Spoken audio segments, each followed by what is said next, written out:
Welcome to the Midwest Moguls Show, where we talk all things business, real estate, and entrepreneurship. Let's dive into today's episode and make business enjoyable again.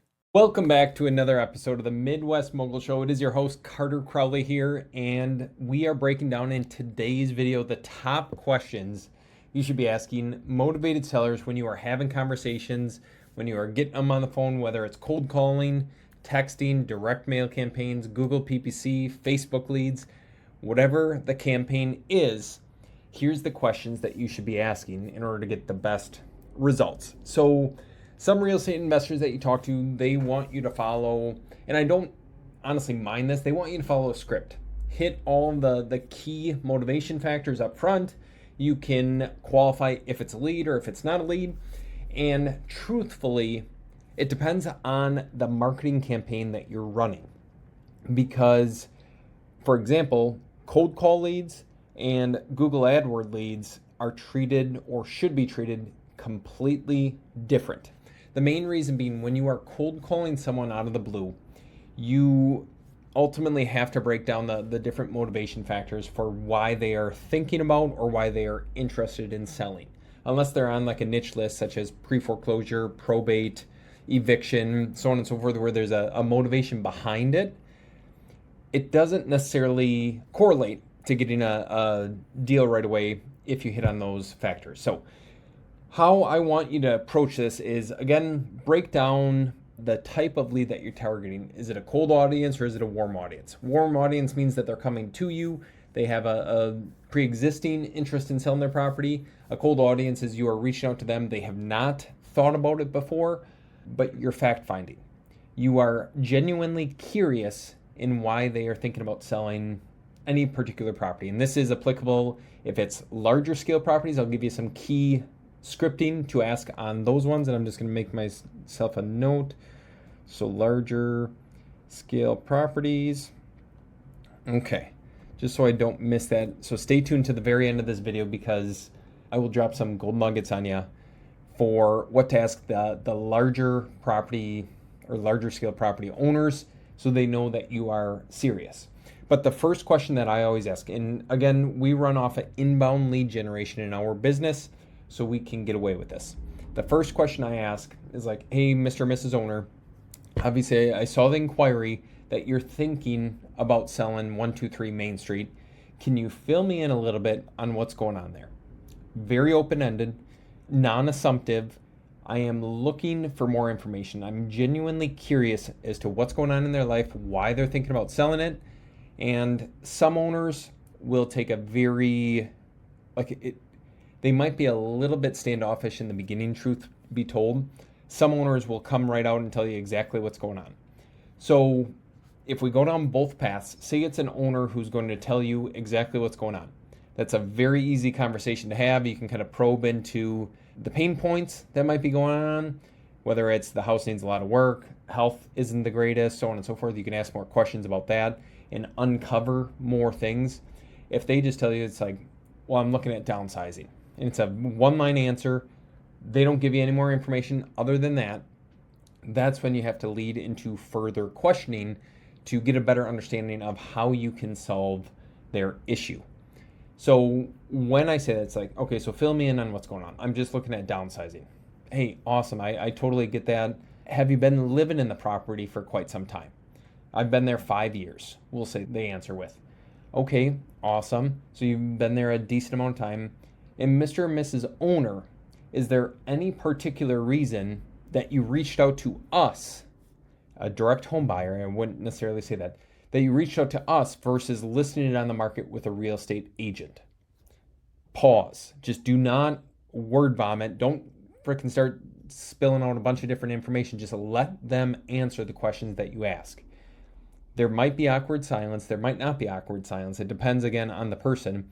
But don't feel obligated to fill that silence with words, because then you end up talking yourself out of a deal.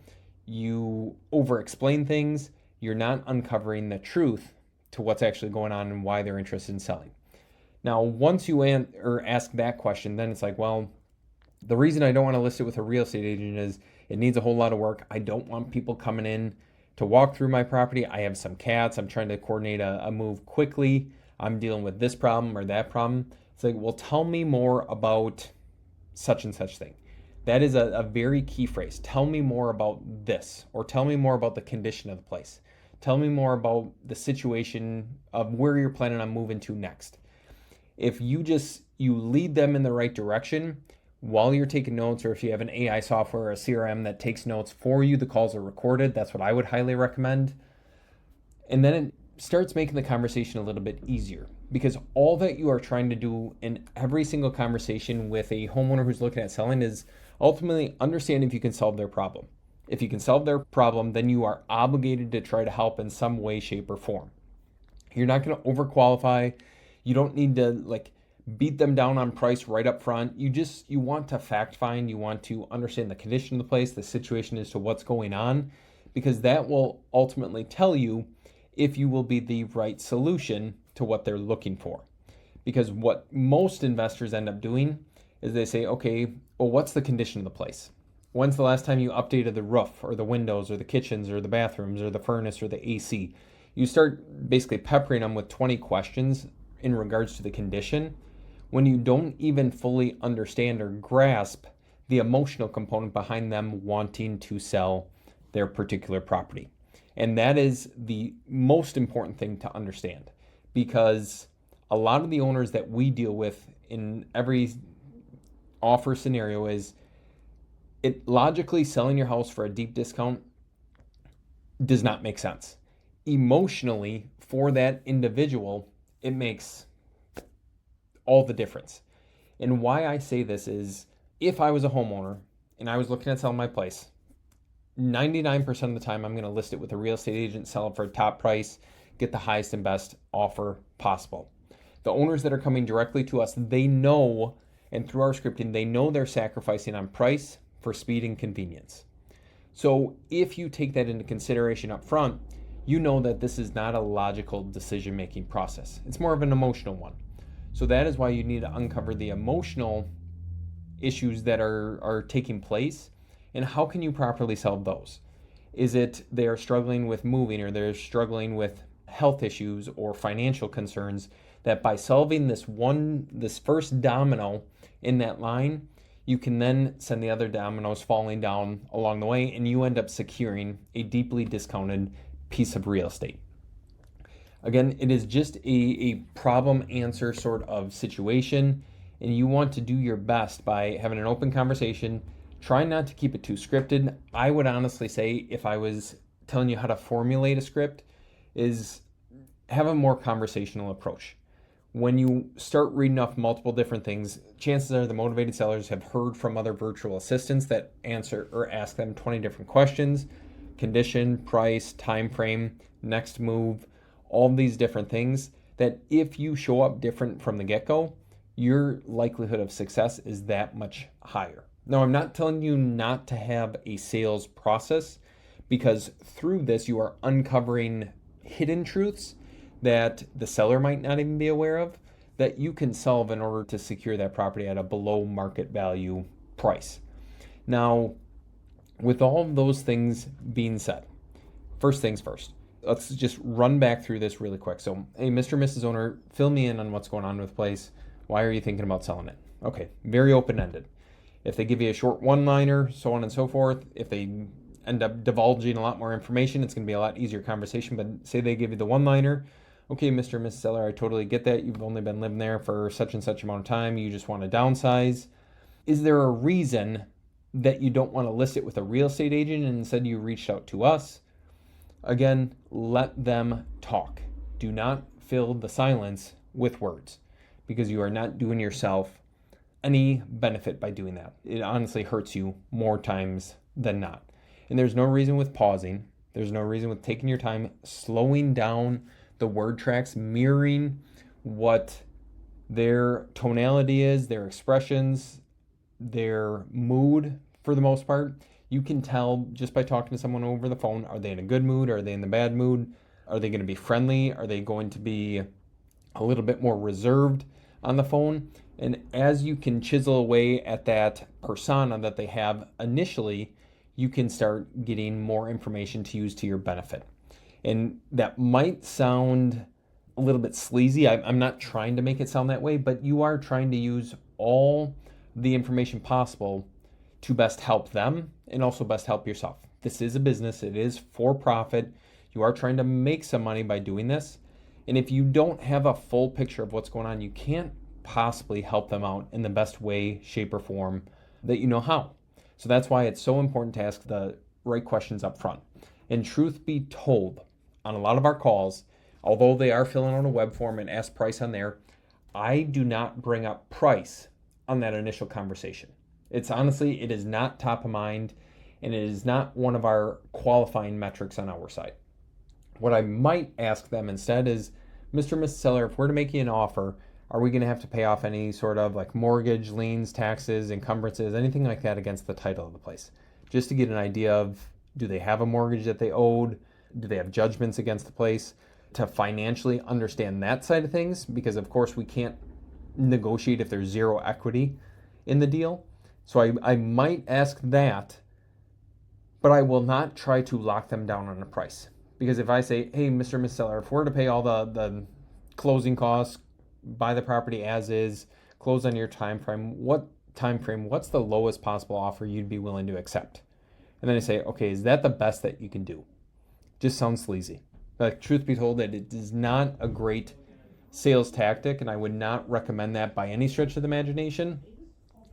And the reason behind a lot of these different conversations that we're having and the formula for the conversations that I personally have in our business is because I've seen the other scenario, the other scripting done 100 different ways, 1,000 different ways, and I've had conversations like that.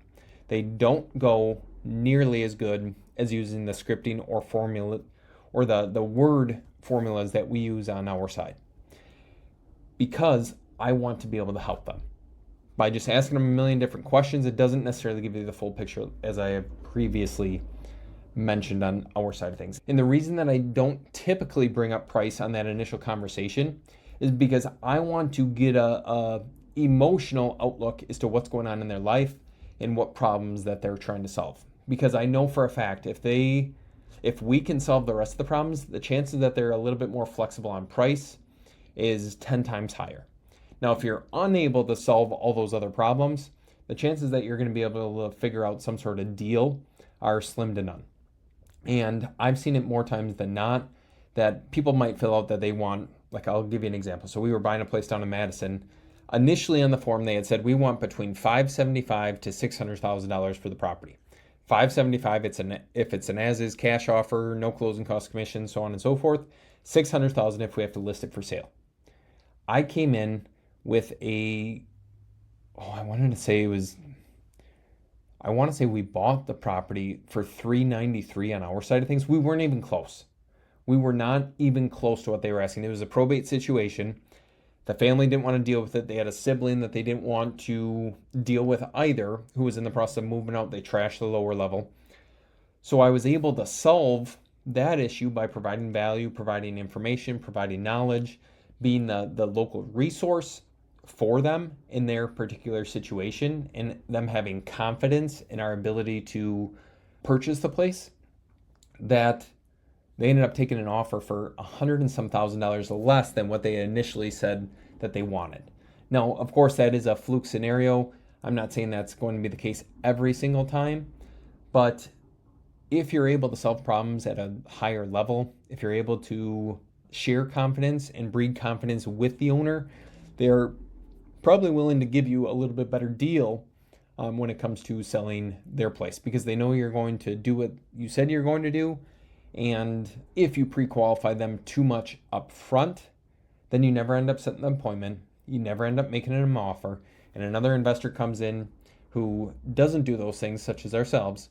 We go through our normal, like, scripting, if you want to call it that. And we set expectations. We go through things. We talk to them. We figure out how we can solve their problems. And we end up securing a deal and making whatever, 10, 15, 20, 25,000, possibly even more. Now, like I had mentioned in the beginning of this video, how is this different when you're talking to larger apartment owners or storage unit owners or mobile home park owners? I would still try to uncover the emotional reason behind wanting to sell, But some of these owners are obviously more sophisticated. They've owned real estate for quite a while. They are successful enough to have one of these types of properties. So what I always tell them is, hey, Mr. and Mrs. Owner, you don't know me from the next person. Like, you've never heard of me. Obviously, we just met.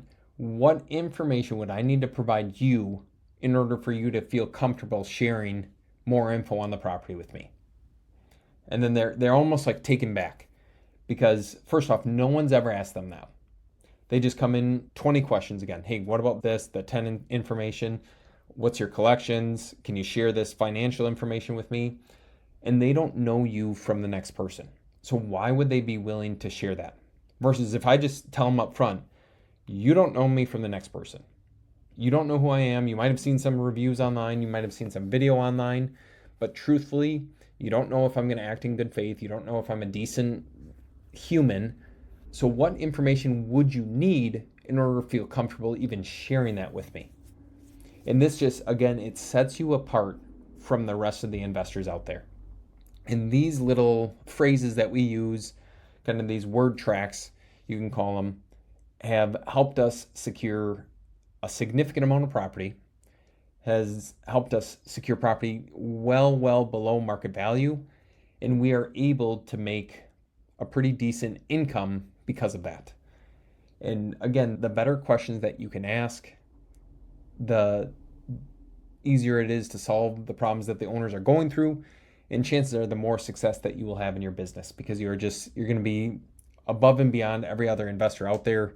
It's going to work to your benefit, and it'll honestly be a net positive to society at the end of the day, because you're improving neighborhoods, you're improving properties, you're making more money. You can put more money back into the local economy through contractors, through vendor relationships, everything and anything in between. So hopefully you guys got value out of today's episode. If you have questions, you're like, Carter, what about this scenario or that scenario? Please drop a comment down below if you guys are watching this on YouTube, or if you're listening to the audio feed, Carter@flipfoxvalley.com.